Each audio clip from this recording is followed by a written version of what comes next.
Hey, what's up YouTube? Welcome to my first real game review. I'm doing this one in English for the awesome people of the band Numbers, who allowed me to use their music for my reviews. Thanks dudes, you're awesome. You should really check out their music. I will put some links in the description. So the game I want to review today is one of my all-time favorites. It's Pokemon Gold. No, wait. It's Dragonball Z Legendary Super Warriors, of course, for the Game Boy Color. One of my most favorite games of the DBZ franchise, disliked from many for its slow RPG-like turn-based fighting systems, but also loved by many for its deep fighting mechanics and its customizable characters. So, I bet you're all familiar with the Dragon Ball Z story, but for those who don't know, this game is based on the popular DBZ manga series from Akira Toriyama. Later it became a very popular anime series. So popular that it became one of the best-selling manga anime franchises in Japan and all over the world, with art books, movies, action figures, games, and toilet seats. So basically the story is about 7 crystal balls which all brought together summons a dragon called Shenlong or Shenron in some regions to grant a wish to those who summoned him. But this is just the core element which is holding the story together. Most of the time the main story revolves around mighty enemies, like aliens, Freezer, the Saiyans for example, genetic super warriors like Cell, and fierce demons like Boo. One of the main characters, Goku, is from an alien race called Saiyans and was once sent to Earth to destroy it, but lost his memories when he's injured his head. One day his brother Raditz arrived on Earth and wanted him to join the last remaining Saiyans to fulfill his task and conquer the other planets. But he refused because he's a good-hearted person with many friends, and he even started a family with his wife Chi-Chi and his son Gohan. After a long battle, Gohan had to watch his father die for the sake of the Earth, and he almost died in vain because 2 even stronger Saiyans were headed to Earth to kill them all and destroy the Earth, to revenge the death of Raditz. Or just for fun, because Raditz was worthless. The gameplay! This is where our story begins. We start with Gohan, who is trained by Goku's old arch-enemy Piccolo, who also killed Goku and Raditz with a special beam cannon. As you can see, this game has a very RPG-like style, but the parts where you can walk on a map like this are pretty rare, because most of the time you are battling stronger and stronger enemies. You may notice from the Pokemon trading card game for the Game Boy Color, where you basically just walk from battle to battle. The battling itself is done on a mix of turn-based RPG elements and the card game. The first thing you do is to build your own deck, with cards based on actions seen in the manga or anime. You can find new cards on the RPG-like overworld, like in a tutorial, and you get new cards after each battle. The battle!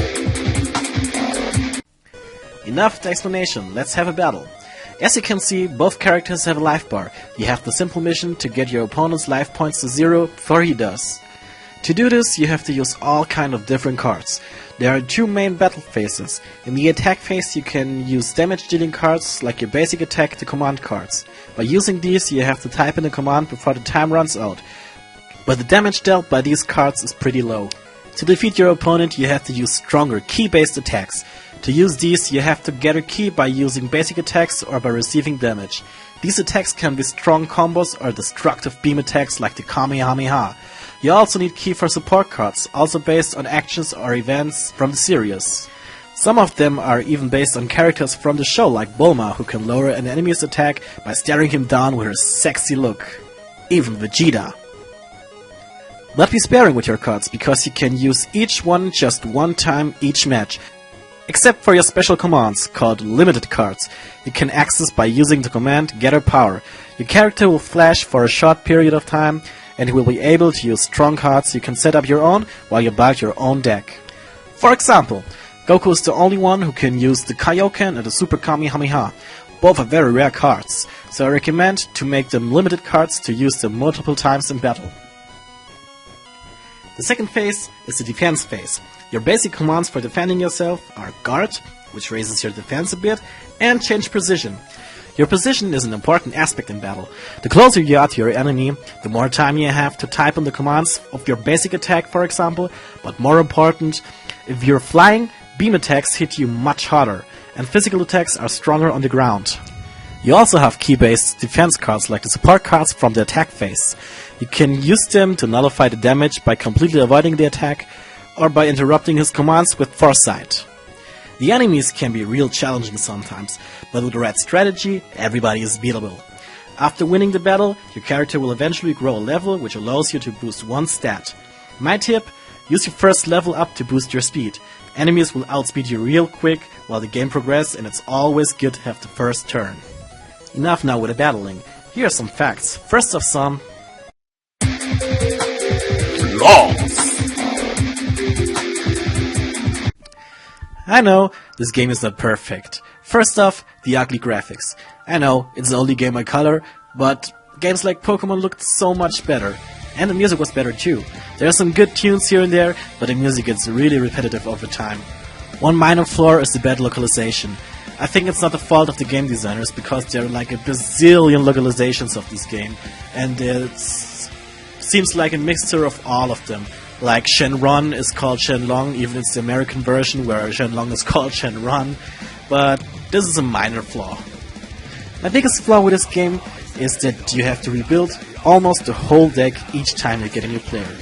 For example, you've played with Gohan for a long time, and then you get Goku. That means you have to take all Masenkos out of the deck to put some new attacks for Goku in, because he can't use the Masenko. It's Gohan's signature move.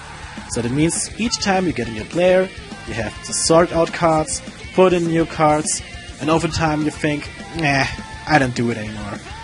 4, 5 cards in a 20 card deck, that's not too bad. But it is. You need every card for a good strategy, because the game will get really challenging at the end. But enough with the flaws. Now are some things that I liked. Oh, the good stuff. Oh yeah. There were some things I really liked in this game. For example, all main stories are included. I don't count the movies as main story, but all the main stories from the manga and the anime series are included. It starts with Saiyan Saga, goes straight to Frieza Saga, then it goes to Cyborg and the Cell Saga, even to the Buu Saga. All main stories in one game. And the replayability is very high too, because it's impossible to get all characters and all cards in just one sitting. It's a very time-consuming task, but you will like it. I promise, you will really like it. You will like it to have all characters and customize the shit out of each and every one of them with different cards, different tactics. And when you play the game through, you become a special battle mode where you can just fight and have fun. This game offers a multiplayer mode for you and your friend to fight each other off with his own strategies and own cards. It's a really fun thing.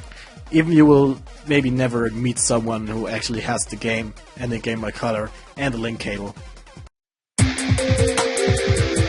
The final verdict.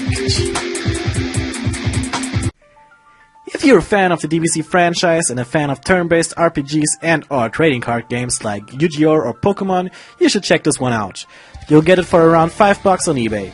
If you're just a DBZ fan, you can try it out too, but don't accept the game like Budokai Tenkaichi 3, because this one is a slow, turn-based game with more focus on strategy. If you're not familiar with the Dragonball Z franchise, but into RPGs and or card games, you should give it a try. Maybe you can dig into the story. It's not 100% accurate, but you can still read the mangas and watch the anime. That was all for this review. Hope you enjoyed it. Thanks for watching, and maybe you can give me a like. Bye!